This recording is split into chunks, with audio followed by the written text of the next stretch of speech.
Le nouveau classement annuel des 100 marques les plus puissantes dans le monde vient d'être publié par Millward Brown. C'est l'occasion de rappeler qu'il y a un lien direct entre la force d'une marque et les résultats financiers des entreprises qui les créent, les soutiennent et les développent. Autrement dit, ce classement nous permet de voir au travers des actions marketing majeures, celles qui réussissent le mieux à attirer les consommateurs grâce à leurs innovations produits ou services, leur communication ou toute autre activation marketing significative. Premier enseignement de cette étude, le monde des grandes marques est en croissance. Cela peut paraître un peu dissonant vu d'un pays rentré en pleine récession, mais après une année de stabilité, la valorisation cumulée des 100 marques les plus puissantes au monde repart à la hausse de manière assez significative, soit plus 7%. Les 2/3 des marques de ce classement voient leur valorisation progresser.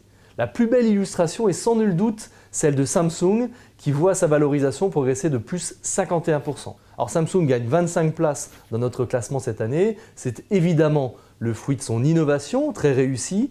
Nous avons tous suivi le lancement du Galaxy S4 récemment, mais c'est aussi le fruit d'un marketing extrêmement agressif. Ils ont dépensé plus de 9 milliards de dollars, soit 13 fois plus qu'Apple sur la même période. Apple qui, certes, conserve dans notre classement sa place de numéro 1 avec une valorisation qui est stable, mais qui se retrouve maintenant fortement challengée par le numéro 2, Google. Autre enseignement majeur de cette étude, nous assistons sur plusieurs catégories à un véritable choc des titans. Les leaders historiques changent. C'est le cas pour l'hygiène beauté avec notre champion national L'Oréal Paris qui dépasse désormais Gillette et Colgate et prend la tête de cette catégorie.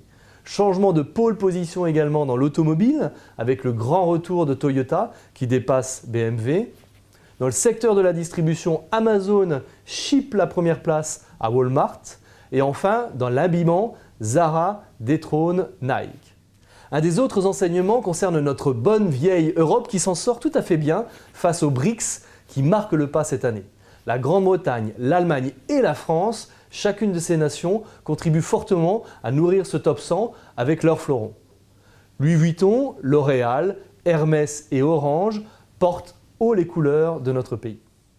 Je vous invite à découvrir le détail de tout cela et d'autres enseignements comme le retour des marques de grande consommation face aux marques de technologie ou la confiance retrouvée de certaines marques fragilisées sur notre blog lesmarquesalaloupe.com.